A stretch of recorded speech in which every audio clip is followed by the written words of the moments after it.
Vous écoutez l'épisode 14 de Mousse de nombril. Il me reste 0,5% de batterie. Je vais essayer d'enregistrer mon intro. Si ça coupe, je terminerai ça en studio. J'ai passé un super beau mois. Un mois sous le signe, je dirais, de la nouveauté. La nouveauté, premièrement, pour mon plus vieil héritier qui a commencé la maternelle. Et ça, je ne mentirai pas, ça rend un papa fier. De voir son petit bonhomme avec son sac d'école. Et ça a été merveilleux parce que Théo, c'est un petit gars très curieux. Fait qu'à sa première journée, quand il est revenu et qu'on lui a demandé comment ça s'était passé, il nous a répondu « Maman, papa, c'était incroyable ». Et il nous a avoué que pendant la journée, il avait complètement oublié qu'il habitait dans une maison, qu'il y avait un papa, une maman, un frère. Il était plongé dans le moment présent. Fait qu'on est franchement ravis de ça. Notre second héritier qui a changé de classe aussi à la garderie.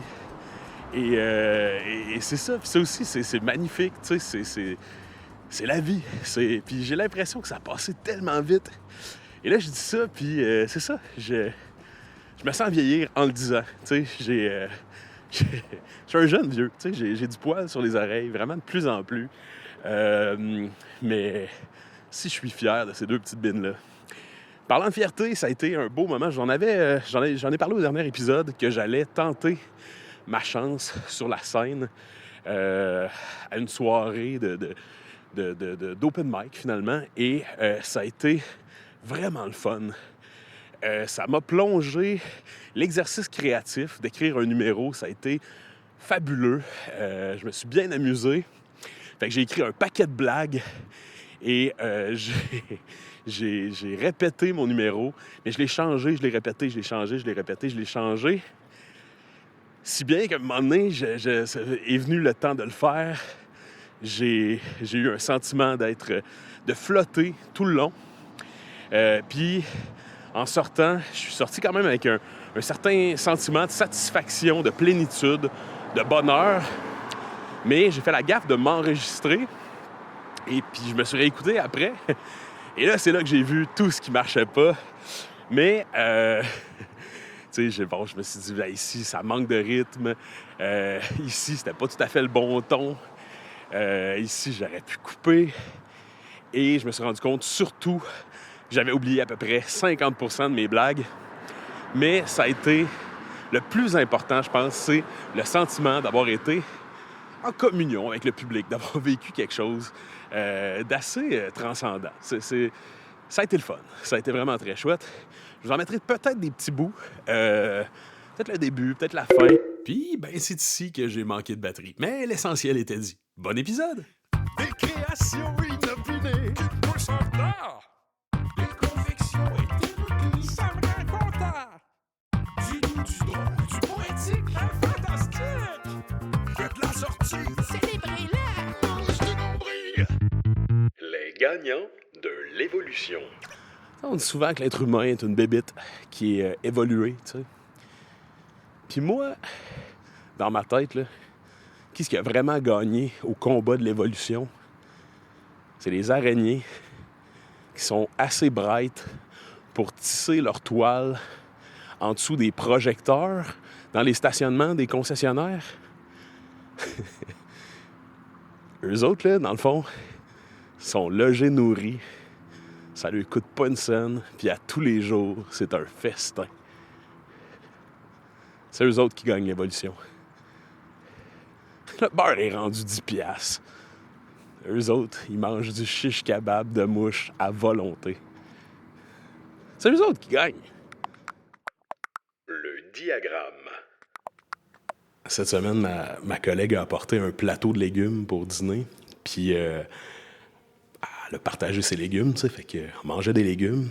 Puis, tu sais, comme c'est un plateau qui est subdivisé, je me rendais compte en mangeant que manger des légumes dans un plateau comme ça, c'est un peu comme faire un sondage en direct pour savoir c'est lequel le légume le plus populaire. Je veux pas brûler de punch, mais je remarque que les céleris sont pas mal ceux qui restent en dernier. Je sais pas pour vous, mais les céleris, ça pogne pas d'un plateau de légumes. Puis ma théorie sur les céleris est bien simple, c'est que Apparemment que, je sais pas si c'est une légende urbaine, mais apparemment que manger le céleri, ça demande plus d'énergie que ce que ça nous donne de le manger en termes de calories, tu sais. Fait que probablement que l'évolution nous a implanté dans la tête inconsciemment que ça sert à rien de manger des céleris. L'opportunité unique. Fait que j'étais arrêté à la lumière, tu sais, puis là, je vois passer une limousine. Puis l'affaire la plus louche au monde, il est écrit sur la limousine « Tour de limousine gratuit ». Puis, c'est ça, je sais pas... ça donnait le goût d'embarquer. C'est sûr que tu t'embarques, puis bang, tu te réveilles à Toronto. Boudoum. Tantôt, j'étais arrêté en auto, puis devant moi, il y avait 2 camions de réfrigération qui n'étaient pas de la même compagnie, tu sais. Puis là, je me suis demandé si ces gens-là se connaissaient, puis s'ils se sont regardés, puis si ça a fait un fret. Vandalisme festif. Pour ma 3e ou 4e rubrique, message graffité dans du ciment frais, il y a... je viens de passer à côté d'une dalle de trottoir où il est écrit « Tony ». Puis... ce que j'imagine, c'est genre un vieux mafieux, tu sais, qui ressemblerait un peu au personnage des Simpsons, qui a écrit Tony, puis tu sais, qui s'est mis à rire comme un gamin après. Tu sais, c'est comme le crime où il a peur de se faire pogner. Vous m'aurez pas. Le nouveau mot. Je voulais pas que tu me débrouilles, papa. Ça veut dire quoi, débrayer? Je veux pas que tu me débrouilles, papa. Vu que je me brille. OK, c'est ça. Toi, tu t'étais abrillé. Oui. Là, papa, il avait enlevé la couverte pour mieux la remettre. Et toi, t'as inventé le mot débrayer. C'est ça? Oui. Je veux pas que tu me débrouilles cette fois-ci. OK, papa? OK. Est-ce que t'as inventé d'autres mots, toi, dans ta vie?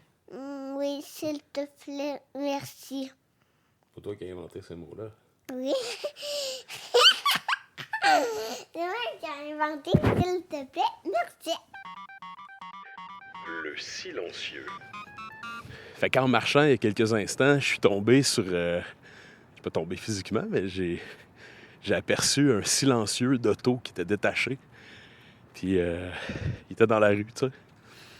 Puis j'ai trouvé ça drôle de réaliser à ce moment-là que toute sa vie s'est appelé un silencieux, mais qui a jamais été aussi silencieux que depuis qu'il est pas pogné après le char, tu sais.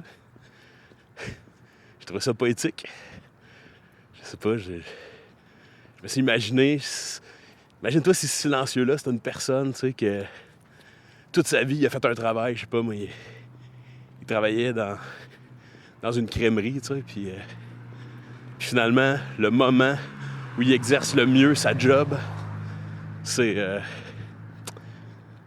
une fois à la retraite, quand tous les soirs, il se fait un parfait cornet en ouvrant son petit pot de Quaticook. Rajoute une petite pistache sur le top.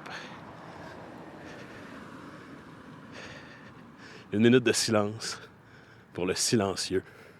Silencieux. La cabane à méchoui. Je passais à côté d'un boucher tout à l'heure, puis il y avait une petite cabane à méchoui qui chauffait. Puis ça m'a fait penser qu'il n'y a pas beaucoup de choses qui ressemblent plus à un dessin d'enfant de maison qu'une petite cabane à méchoui qui chauffe. Ça a vraiment la forme d'une maison, ça a une petite cheminée, ça fait de la boucane. Tu sais ça, les dessins d'enfants, c'est pas des maisons, c'est des petites cabanes à méchoui qui chauffent. Le panier solitaire. Je viens d'aller porter mon panier d'épicerie dans l'enclos des paniers d'épicerie. Et c'est une chose qui m'était jamais arrivée. Il n'y avait pas d'autres paniers dans l'enclos. Fait que je peux pas m'empêcher des fois d'imaginer des objets avec des personnalités. Fait que là, j'imaginais mon panier qui arrive là puis qui sent un peu comme le premier arrivé d'un party, tu sais. Quand, je sais pas, que tout le monde est en train de préparer les derniers préparatifs, tu sais, faire des tests de speaker, placer des ballons, tu sais. Puis là, tout arrive, puis t'es le premier, tu sais, puis t'attends. C'est ça que j'ai imaginé pour mon panier. Grosse journée. La chanson intrusive. Fait que là, je suis en train de marcher, puis il pleut, il mouille. J'ai complètement oublié la fête à la grenouille. La spécialité. Je viens de croiser sur la route un camion qui est un camion de boulangerie. Et c'était écrit « Notre spécialité, c'est les fèves au lard ». Et le camion était recouvert d'une pellicule. Et c'était l'image d'une plotée de bines, là, finalement. Et puis, ça m'a fait sourire. Tu sais, on est une boulangerie et notre spécialité, c'est les bines. Et moi, j'en aurais profité pour faire un slogan genre, je sais pas, on est des vrais boulangers, mais on pète pas plus haut que le trou du bagel. Ouais. Boulanger spécialiste fèves au lard. Le rêve éveillé. Mon garçon Théo, il me fascine. Ces derniers temps, Théo a fait une couple de mauvais rêves, puis là, on dirait que pour gérer ça, il m'a dit « Papa, comment je fais pour savoir quand je rêve puis quand je suis réveillé, tu sais? » 5 ans, le bonhomme, je trouve ça fascinant comme réflexion, tu sais. Puis là, j'ai dit « Ben, le truc à papa, c'est de se pincer. Si tu te pinces, puis tu sens pas que ça fait mal un petit peu, c'est parce que tu rêves. » Fait que là, il a essayé de se pincer. Il dit « Ouais, mais papa, là, je le sens pas. » Bon, là, j'ai encore manqué de batterie, mais en gros, je l'ai pincé à ce moment-là. Puis là, il a dit « Ouch! Tu m'as pincé fort! » Fait que j'ai dit « Je m'excuse, mais c'était pour te montrer que tu rêves pas. » Des fois, c'est dur, le retour à la réalité. Les 3 boules. Fait que devant moi, il y a un Jeep avec... tu sais, normalement, quand on veut traîner, je sais pas moi, une petite remorque ou... on a comme une boule derrière son auto. Ben lui, il y a comme 3 boules. Tu sais, 90 degrés d'intervalle, là, 3 boules. Fait que je sais pas, je me demande si... Peux-tu traîner genre 3 trailers en même temps? C'est vraiment le mâle alpha des camions. Plein les yeux. C'est la deuxième fois cette semaine qu'en marchant, j'ai le fil d'une toile d'araignée qui m'arrive direct dans l'œil, tu sais. Direct, juste un fil. Puis il y a des problèmes bien pires à travers le monde, j'en conviens. Mais c'est comme un petit désagrément assez épidermique là, qui te pogne quand t'as un fil qui te rentre dans les yeux. Moi, je pense sincèrement que les araignées, je pense sincèrement que les araignées font exprès pour tisser des très longs fils puis les mettre juste à l'auteur des yeux. Carpe diem. Je sais pas si vous l'entendez en ce moment, mais on est à cette période-là de l'année que j'adore, où les criquets chantent fort le soir. On dirait que ça fait un massage dans la tête. Ça fait du bien d'entendre les criquets chanter. Ça roule. On dirait que des fois, la vie m'offre des jeux de mots poches. Je viens de voir à l'instant, dans la rue, deux batteries, 2 piles qui visiblement ont été écrasées à de nombreuses reprises. Fait que je pense qu'on peut véritablement dire que ces piles-là sont à plat. L'araignée téméraire. En avant de moi, il y avait un camion paysagement et du coin du camion, il y a une grosse araignée qui est descendue en rappel, qui s'est ramassée dans la rue. Puis, c'est ça, j'avais envie d'y envoyer de l'amour, tu sais. Je sais pas trop c'est quoi le reste de son aventure, tu sais. Elle aurait pu descendre en rappel dans un endroit gazonné, mais non, elle a décidé de faire ça direct dans le milieu de la rue. J'espère sincèrement que je ne l'ai pas écrasé. Je serais pas bien. Juste d'y penser, je me sens pas bien. J'ai envoie de l'amour. Hey, j'ai appris récemment que... Ben, je dis j'ai appris après, tu sais, c'est sur mon fil d'actualité Facebook, puis c'est pas de la science, là, mais il y avait un meme. Non, c'était pas un meme, mais c'était une petite image explicative qui disait que si des fois les araignées se dirigent vers nous dans la vie, c'est pas pour nous attaquer, au contraire, c'est parce qu'ils ressentent notre crainte, si on veut, là, puis donc ils ressentent un danger, puis ils avancent vers nous parce qu'ils présument qu'on va les protéger, tu sais.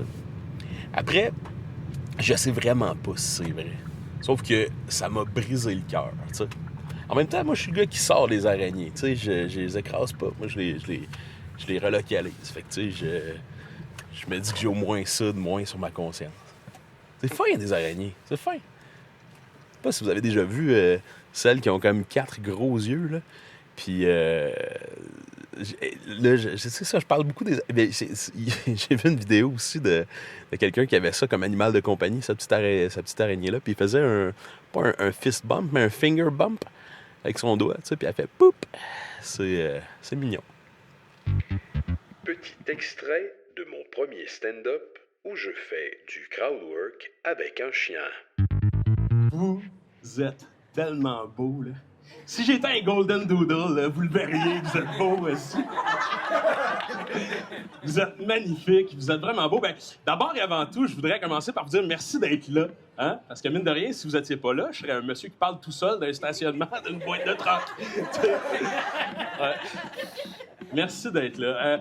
Pour les 6 personnes qui font pas partie de ma famille ou des gens à qui j'ai mis beaucoup trop de pression pour être ici, mon nom, c'est Alexandre Laramezouiki. Je suis papa de 2 enfants, improvisateur dans mes temps libres, mais surtout individu qui vit un profond et déstabilisant sentiment d'imposteur en ce moment. Oui, parce que à la base, la soirée de ce soir, ce qui est intéressant, ça devait s'appeler mon premier stand-up, tu sais. C'était le nom de la soirée. Et là, il y a à peu près une semaine... Toi aussi. Fait que la soirée de ce soir... Mais m'a gagné. Attends pas que je me frotte les fesses par terre! Fait que la soirée de ce soir devait s'appeler En route. Il n'y a pas de blague qui bat ça. C'est bonne soirée! En terminant le montage aujourd'hui, je me suis rendu compte que c'est probablement mon épisode qui contient le plus d'histoires d'araignées depuis le début du balado.